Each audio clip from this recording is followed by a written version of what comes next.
할렐루야. 아멘. 좋으신 하나님을 감사합니다. 찬양합니다. 사랑합니다. 네, 반갑습니다.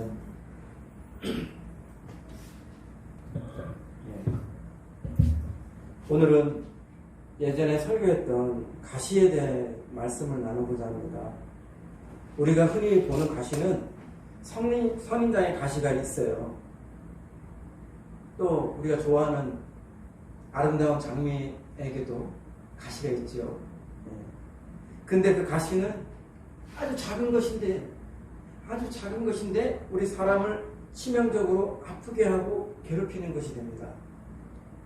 한번 생각해 볼까요? 목에 걸린 가시. 생선 먹다가 여러분 목에 걸린 가시가 목에 걸린 보신 적 있나요? 예. 아주 작은 건데 그 순간에 내 목에 걸린 가시가 얼마나 나를 곤욕스럽게 하는 거예요. 얼마나 힘들게 하는 거예요. 내 몸 지체 중에서 아주 작은 가시가 내 목에 걸렸을 때 이 모든 몸의 기관들이 그 아픔을 그 가시 때문에 호소합니다. 통증을 느껴요. 이 목에 걸린 가시가 아주 작은 가시라도 사람을 꼼짝 못하게 해요. 또한 여러분 손톱 밑에 가시라는 말 들어봤어요? 손톱 밑에 가시.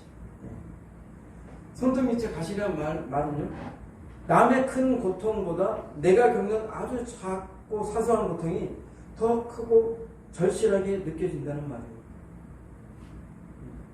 손톱 밑에 아주 작은 눈에 보이지도 않는 그 가시가, 찾기도 어려운 그 가시가 나를, 내 모든 신경을 그걸로 쏠리게 해요. 나를 아무것도 못하게 만들어요. 아주 작은 건데, 작은 게 내 몸을 찔러서 그렇게 나를 꼼짝 못하게 해요. 성경에도 가시가 나옵니다. 아담의 불순종으로 땅은 저주를 받아서 가시덤불과 엉겅퀴를 내었어요. 최초의 가시는 불순종으로 인한 저주와 형벌의 상징이었어요. 또한 가나안에 정착한 이스라엘이 원주민인 이방 민족을 완전히 몰아내라는 말씀에 순종해야 되는데 순종을 안 했어요. 그래서 그들이 하나님의 뜻에 순종하지 않음으로 인해서 그 남아의 이방 민족들이 살아남게 되고, 그리고 그 이방 민족들이 이스라엘을 줄곧 괴롭히는 가시와 같은 존재가 되었어요. 그들의 이 가시는 계속해서 괴롭히며 꼼짝 못하게 하는 올무요, 덫이요, 채찍이 된 것입니다. 또한 여러분들이 잘 아시는 4가지 밭이 있죠. 그 중에 가시와 관련된 밭이 하나 있잖아요. 가시밭. 그죠? 그 가시밭은 그 가시가 어떤 역할을 해요? 원래 자라야 될 것을 자라지 못하게 하는, 기운을 막아서 펼치지 못하게 하는 그런 역할을 합니다. 가시가 별로 좋은 게 아니에요. 그리고 결정적으로 예수님의 가시관이 있습니다. 예수님이 눌러 쓰셨던 가시면류관이 있어요. 우리 죄로 인해서 예수님이 대신 감당하였던 형벌로 나타났지만, 근본적으로 보면요, 예수님을 찔렀던 가시는 바로 예수님을 죽게 한 저와 여러분들의 죄이기도 합니다. 이처럼 일상에서의 가시, 성경에서의 가시는 나에게든 남에게든 아프게 하는 거예요. 괴롭게 하는 거예요. 별로 좋지가 않아요. 고통스러운 나에게 고통을 주고 남에게 고통을 주는 거예요. 그렇다면 여러분의 가시는 무엇인가요? 어떤 분에게는 습관적인 죄일 수도 있을 겁니다. 어떤 분에게는 기질적인 쓴뿌리 있을 수도 있어요. 특히 여러분이 지금 하나님 앞에 바로 서고자 애쓴다면, 하나님 앞에 정말 바르게 서고자 하는 그런 진정한 마음이 있다 그런다면, 분명히 자기 안에 질긴 생명력으로 자신을 끊임없이 괴롭히는 가시를 이미 알고 있을 것입니다. 어떤 때는 자기 자신이 바로 가시 같은 존재가 아닌가 탄식이 나요. 자신이 주님에게 가시 같은 존재가 아닌가 슬픈 마음이 들어요. 구절적으로 하나님을 거스르는 것, 하나님도 남도 나도 아프게 하는 그 가시와 같은 것이 여러분에게 무엇이 있을까? 오랫동안 여러분에게 찔림이 되었던 그 가시에 대해서 어떻게 해야 할 것인가를 오늘 나누고자 합니다. 첫째는 자신 안의 가시를 솔직하게 인정하십시오. 자기 안의 가시를 온전히 알아야 합니다. 그리고 정직하게 인정할 줄 알아야 합니다. 이것만 잘해도요, 문제는 반은 해결되는 거예요. 기질적인 문제나 죄의 문제가 있다면, 쓴뿌리가 있다면 정직하게 인정할 줄 알아야 합니다. 그게 선천적이든 후천적이든 자의에 의한 것이든 타의에 의한 것이든 그런 건 중요한 것이 아니에요. 문제 해결을 위해 먼저 문제인식, 문제의식을 바로 해야 합니다. 문제를 인정하는 것이 바로 문제의 반은 해결되는 거예요. 그런데도 불구하고 문제인식이 잘 되지 않아요? 왜일까요?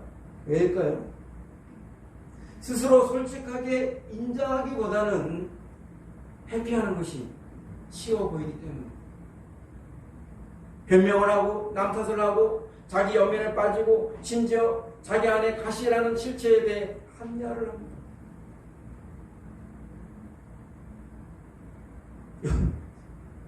요즘에 민주당 정권을 보면 좀 여러 면이 있어요. 맨 과거 정권 탓, 상대당 탓, 남 탓. 그래서 유행한 말이 생겼죠. 내로남불 이런 말이 생겼죠. 그러나 그래서는 발전이 없어요. 그래서는 좋은 결과가 있을 수 없습니다. 문제는 항상 자기에게서 출발해야 돼요. 남을 고치기보다 나를 고치는 게 더 용이합니다. 쉽습니다. 그게 더 발전할 수 있는 길이에요.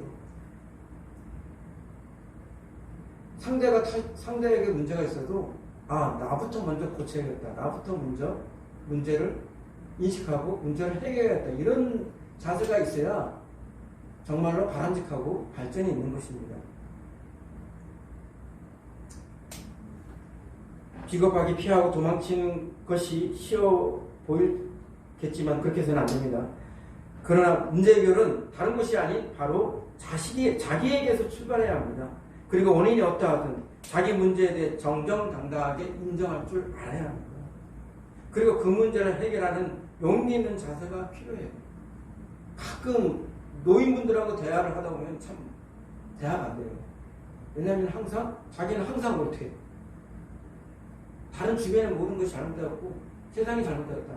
나는 항상 못해. 그러니까 대화가 접점이 없어요. 평행선을 걷는 것 같아요. 해결책이 안 나옵니다. 아담이 범죄한 후에 첫 반응이 무엇인가요? 변명이었습니다. 변명. 자기 잘못을 자기 아내 하와에게 떠넘기는. 하와가 그러라고 했어요. 사울왕이 하나님에게 버림받았을 때 첫 반응이 무엇인가요? 변명이에요. 변명. 그러나 반면에 하나님의 마음에 합했던 다윗은 하나님에게 질책받았을 때 비겁하게 변명하지 않았어요. 바로 그 자리에서 자기의 잘못을 인정하고 용서를 구했습니다. 굉장히 용기 있는 겁니다. 굉장히 옳은 행동입니다. 사랑하는 성도 여러분, 저에게도 가시가 있습니다. 가장 고민하고 가장 고질적인 것이 혈기입니다. 혈기. 저는 어려서 부모님에게 억압을 받았고 자라는 동안 내내 나도 모르게 분노가 쌓였어요. 살면서 부당한 것을 보면요, 그냥 지나치지 못해요. 저는 그거에 정의감이라고 생각했었는데 알고 보니까 제 안에 분노였어요. 제 안에 하였어요. 그걸 참지 못하고 금방 폭발하는 혈기였습니다. 살면서 이 혈기 때문에 많은 손해를 감수해야 했어요. 그런데도 잘 다스려지지 않아요. 기질적인 것이 되어서 내 생각보다 내 말보다 더 빠르게 드러나요. 목회하는데 많은 걸림돌이 될 것 같아서 저는 신학교 수업 시간에 자기 안의 혈기를 어떻게 다뤄야 하냐고 질문도 했습니다. 저한테 굉장히 심각했던 문제였어요. 근데 어느 날 제 안에 이 혈기라는 가시를 심각하게 문제인식을 하게 된 사건이 있었어요. 저는 신학교에서 어떤 목적을 가지고 오랜 기간 방황기도를 할 때가 있었습니다. 계속 꾸준히 방황기도를 했어요. 그런데 그때 예상치 못한 뜻밖의 하나님의 음성을 들었습니다. 하나님 뭐라고 했냐고요? 네가 가해자다! 그러시는 거예요. 네가 가해자다! 그리고 순간적으로 그 음성이 무엇을 의미하는지 알았습니다. 순간적으로 제 잘못이 무엇인지 떠올랐기 때문이에요. 알았어요.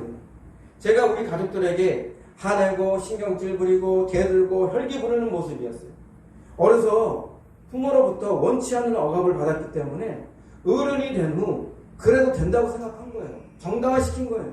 내 자신이 피해자이기 때문에 그래도 괜찮다고 생각하며 피해의식에 젖어서 자기를 합리화시켰습니다. 저는 저의 진짜 모습을 전혀 몰랐어요. 당연히 그거는 그래도 된다고 생각했으니까. 하나님이 개입하여 말씀하지 않았다면 저는 아직도 각성하지 못했을 것입니다. 하나님 말씀하셔서 비로소 저의 진짜 모습이 보였습니다. 내가 고통받은 그대로 내가 고통을 주는 가해자가 된 것입니다. 피해자에서 위치만 바뀌어서 가해자가 된 것이에요. 저는 각성하고 충격을 받았습니다. 눈물을 흘리며 회개하고 제 잘못을 인정할 수밖에 없었어요. 그리고 감정적인 회개가 아니라 하나님 앞에서 저를 고치려고 무던히도 애썼습니다. 혈기가 하루아침에 생긴 것이 아니기 때문에 하루아침에 고치기는 어렵다는 것을 각오는 했습니다. 일단 저는 저 자신의 가시에 대해 솔직하게 인정하고 문제인식을 바로 하였습니다. 그리고 부모님한테 사과를 했어요. 제가 그렇게 행동합니다. 우리 아이에게도 사과를 하였습니다. 그러지 말자고 다짐해도 또다시 혈기를 부리면 부끄러워도 또 사과를 했습니다. 사과하는 걸 주저하지 않았습니다. 사과하는 일이 많아졌지만 그래도 그게 마음이 편했어요. 그리고 내 안의 가시 혈기는 점점 사라지고 가라앉게 되었습니다. 물론 아직도 완전히 소멸된 건 아닙니다. 그러나 솔직하게 인정하고 문제인식을 가지고 있으니까 어느 정도 통제 가능한 상태가 되더라고요. 하나님께서 개입하셔서 저를 바꾸어 놓지 않았다면 저는 지금도 통제 불능인 가시 때문에 남도 찌르고 나도 찌르고 하나님도 찌르는 자가 되었을 것입니다. 모든 것이 하나님의 은혜예요. 여러분은 어떻습니까? 자기 안에 가시를 애써 외면하거나 부정하거나 회피하지 않습니까? 지금 당장 자기 안에 가시를 솔직하게 인정하지 않으면 그 가시는 점점 더 여러분을 옥죄는 덫이 될 수 있고 올무가 될 수 있음을 각성하셨으면 좋겠습니다. 도망치고 피하는 것이 능사가 아닙니다. 용기를 내어 인정하고 정명승부를 하는 것이 오히려 더 문제를 해결하기가 쉽습니다. 두 번째는 자신 안의 가시를 주님 앞에 내어놓으시고 겸손히 은혜를 구하십시오. 자신 안의 가시를 솔직하게 인정한 사람은 어떻게든 고쳐보려고 애를 쓰게 됩니다. 저도 그랬거든요. 그런데 곧 자신의 힘과 노력으로는 한계가 있다는 것을 발견하게 될 것입니다. 자기 안에 가시가 오래된 것일수록 더욱 다루기 어렵다고 탄식하게 될 거예요. 통제불능 상태. 그래서 우리는 자신의 힘과 노력보다는 무조건 주님 앞에 나아가 나의 가시를 내어 주님, 제가 이런 가시가 있어요. 제가 이런 문제가 있어요. 겸손히 은혜를 구해야 합니다. 그리고 그 가시 때문에 애통해하며 꾸준히 기도해야 돼요. 하나님의 겸손히 은혜를 구하고 애통해하는 자에게 반드시 임하십니다. 믿습니까? 저는 앞서 소개한 대로 가시가 많은 사람입니다. 성령께서 그 가시 하나하나를 사랑으로 뽑아주지 않았다면 여전히 저는 남을 아프게 하고 나도 아프게 하는 그 가시 때문에 많은 문제 속에서 호소했을 것입니다.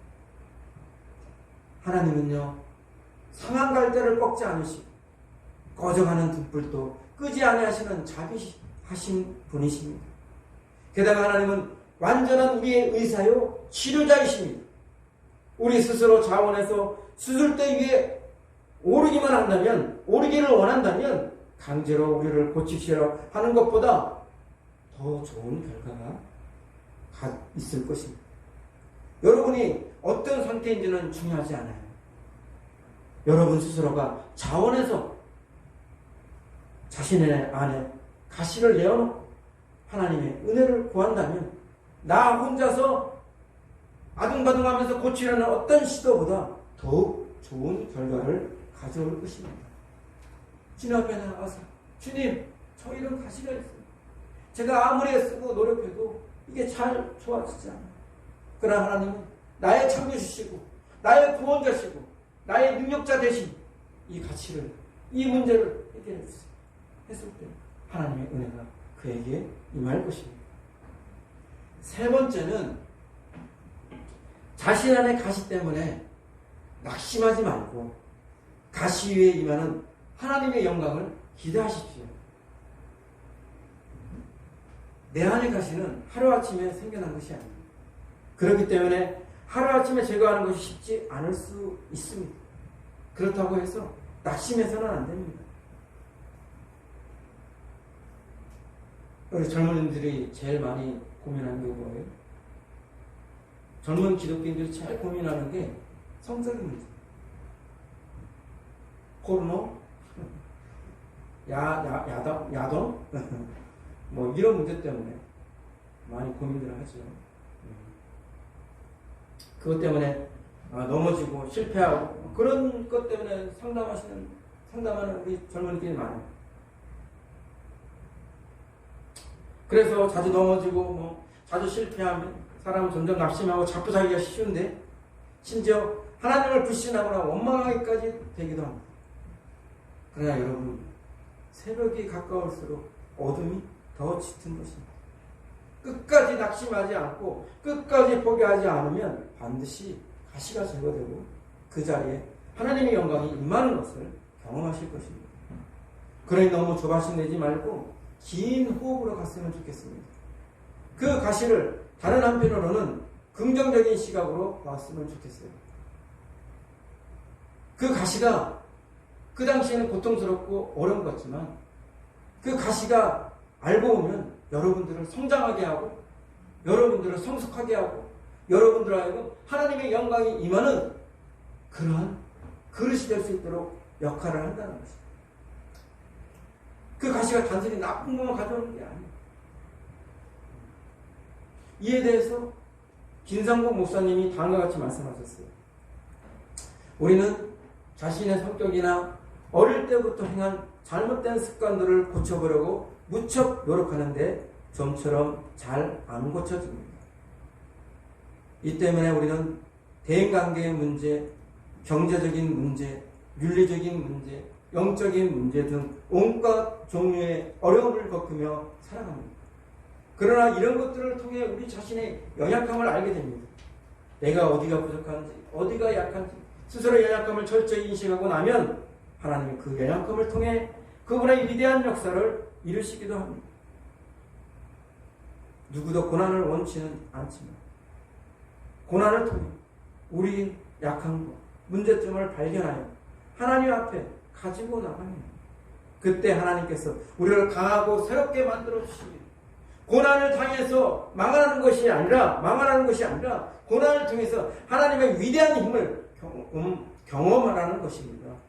주님이 우리를 도와주십니다. 여기까지인데요. 사랑하는 여러분, 우리가 멀리 보고 긴 호흡으로 가서 목적하신 바 가시를 제거하려면 가시를 통해 얻게 되는 긍정적인 면도 볼 줄 아는 여유와 감사하는 자세도 필요하다고 봅니다. 여러분이 잘 아시는 바울은 자기 안에 가시가 제거되기를 기도하였어요. 그런데 어떤 응답이 돌아왔습니까? 네 은혜가 독하다. 그 답이 들었어요. 그 답을 듣고 자신의 불편함의 관점을 버리고 은혜의 관점을 취하였던 거예요. 여러분, 내 안에 있는 가시가 있다고 해서 절망하거나 낙심하거나 그렇게 낙담하지 마시고요. 이 가시를 통해서 하나님께서 하실 일이 있을 것이다. 이 가시를 통해서 하나님께서 영광 받을 일이 있을 것이다. 이 가시를 통해서 하나님의 위대한 일들이 이루어질 것이다. 그런 관점으로 문제를 바라볼 수 있는 그런 현명한 눈을 가지시길 바랍니다. 이제 말씀을 맺겠습니다. 참으로 가시가 많은 한 사내가 있었습니다. 그의 이름은 모세였습니다. 그는 어려서부터 이집트의 왕자로 자랐습니다. 그는 세상 부러울 곳이 없었고 세상 무서운 곳이 없었습니다. 그러다 어느 날 자기 동포의 일에 개입하였다가 사람을 때려 죽이게 됩니다. 그가 가지고 있었던 가시는 혈기였어요. 그 자기 혈기를 이기지 못해서 사람까지 죽게 되는 거예요. 근데 한 번 혈기를 냈다고 사람까지 죽이나요? 그것도 참 희한한 것 같은데, 그렇죠? 평생 화를 안 냈던 사람인 것 같았는데 모르겠어요. 어떻게 한 번 화를 내고 혈기를 부렸는데 사람을 때려서 죽여요. 때려서 죽이는 것도 그게 쉽지 않은 거거든요, 사실. 한 대 맞다고 사람 죽나요? 때려서 죽여요. 희한하게. 네? 얼마나 혈기가 컸으면, 얼마나 혈기가 컸으면 사람을 그렇게 때려서 죽일 정도로 그런 폭력성이 나타날까? 그런 생각이 드는데, 결국 그는 이 살인사건 때문에 모든 국의 영광을 버리고 도망쳐 신사가 됩니다. 모세는 자기 안에 이 사람도 찌르고 저 사람도 찌르고 자기까지 찌르게 하는 가시가 있다는 것을 몰랐어요. 그리고 10년이 지났습니다. 20년이 지났습니다. 30년이 지났습니다. 40년이 지났습니다. 기약 없는 세월이 지나 80세가 되었을 때 자기 안에 혈기라는 그 날카로운 가시가 점점 어린 순처럼 어린 솜털처럼 부드러워질 정도로 대책 없이 세월이 흘렀을 때 그는 자기를 닮은 가시떨기를 극적으로 만나게 됩니다. 불타는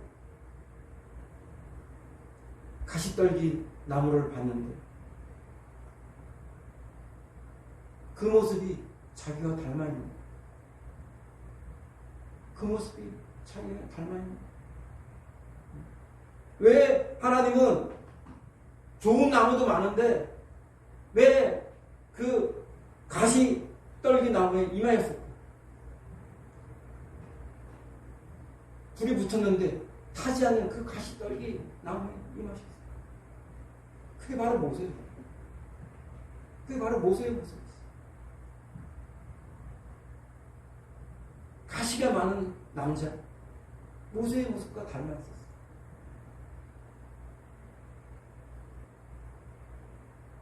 가시떨기에 하나님의 불이 임하였듯이 이 모세도 하나님의 영광을 입게 된 것입니다.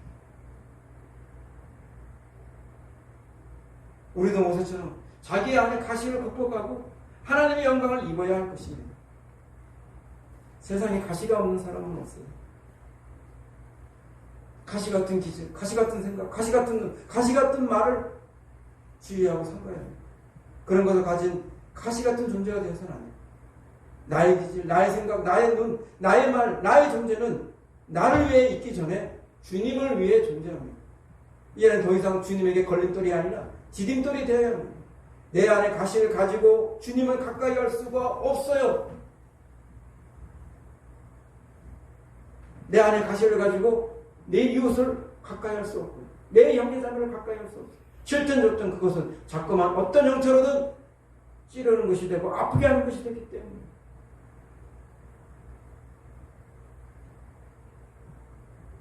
하나님 사랑과 은혜로 우리 안에 가시가 어린 솜돌처럼 변하고 하나님의 영광이 임하길 바랍니다. 가시는 심판, 심판의 성격이 있어요. 가시는 예수님이 쓰셨던 그 가시 멸관처럼 예수님을 찌르게 하고 예수님을 아프게 하고 예수님을 고통스럽게 하는 우리의 죄가 될 수가 있습니다. 그러나 그 가시가 하나님을 향하고 하나님께 순종하는 하나님께서 그 가시 많은 사람들 영광스러운 모습으로 사용할 수 있다는 것. 어떤 사람이 선물을 받았는데 아주 좋은 그 그릇을, 도자기 그릇을 선물을 받았어요. 근데 이걸 오픈하고 보니까 택배로 받았는데 다 깨집니다. 다 깨집니다. 아니 어떻게 이런 선물을 할 수가 있지? 아니 어떻게 또 이렇게 왔지? 뭐 이런 생각하는데 예수님 말씀하셨어요. 예수님 말씀하셨어요.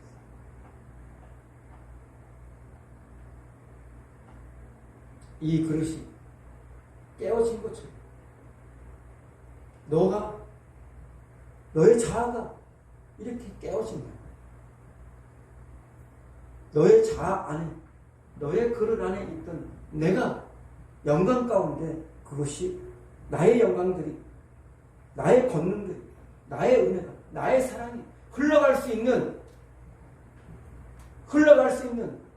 다른 사람들에게 흘러갈 수 있는 그러한 통로가 될 것이다. 너의 그릇이 깨어집니다. 너의 자아가 깨어집니다. 너의 그릇이, 너의 자아가 여전히 깨어지지 않고서는 나는 너를 들어서 사용할 수가 없다. 사랑하는 성도 여러분, 주님 앞에 깨어진 그릇이 되십시오. 주님 앞에 깨어진 도구가 되십시오. 주님 앞에 깨어진 자아로 하나님의 영광이 임하는 사람들이 되시길 바랍니다. 여러분의 가시가 있어요. 그 가시를 부끄러워할 필요 없어요. 인정하십시오.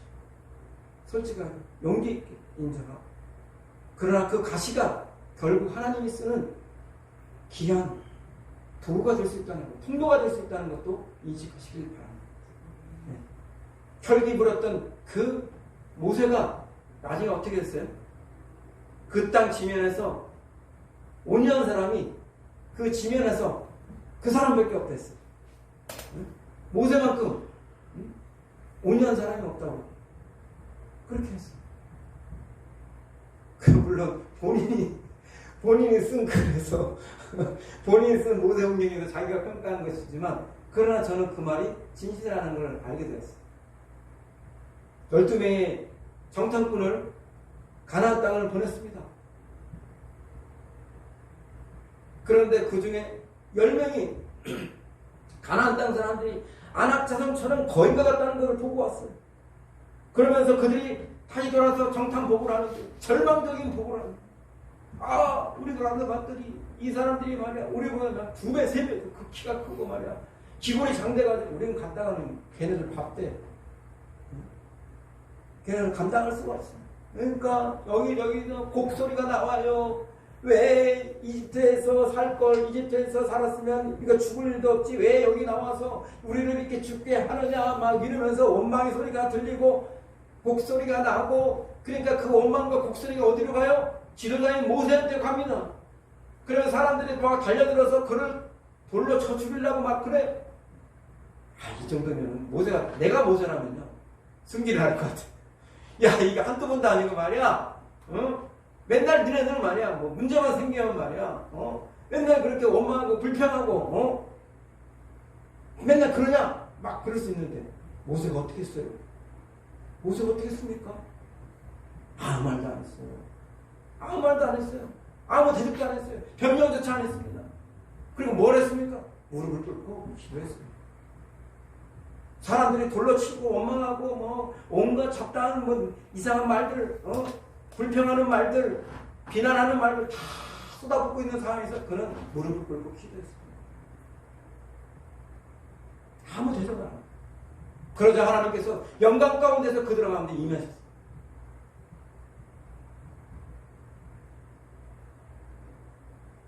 그래서 모세는 살았죠. 모세는 살고 그들은 어떻게 됐어요? 그 불평하고 원망하고 모세를 대적하고 모세를 죽이려 했던 자들, 그들은 다 가나안 땅에 약속을 받았지만 가나안 땅에 들어가지 못했습니다. 반대로 긍정적인 평가를 했던, 긍정적인 보고를 했던 누굽니까? 누가 긍정적인 평가하고 긍정적인 보고를 했죠? 여호수아와 갈렙이잖아요. 여호수아와 갈렙은 그런 당당하게 가나안 땅에 입성할 수 있도록 하나님께서 그에게 복을 주셨어요. 유일하게 그 기존 세대 중에서 세대 중에서 들어갈 수 있었던 것은 여호수아와 갈렙이었어요. 그리고 나머지들은 같은 세대가 못 들어가고 자손들만 가나안 땅에 들어가게 됩니다. 모세는 혈기라는 가시가 있어서 사람을 때려 죽였어요. 그 혈기를 죽이는데 10년, 20년, 30년, 40년, 80세 때까지 그는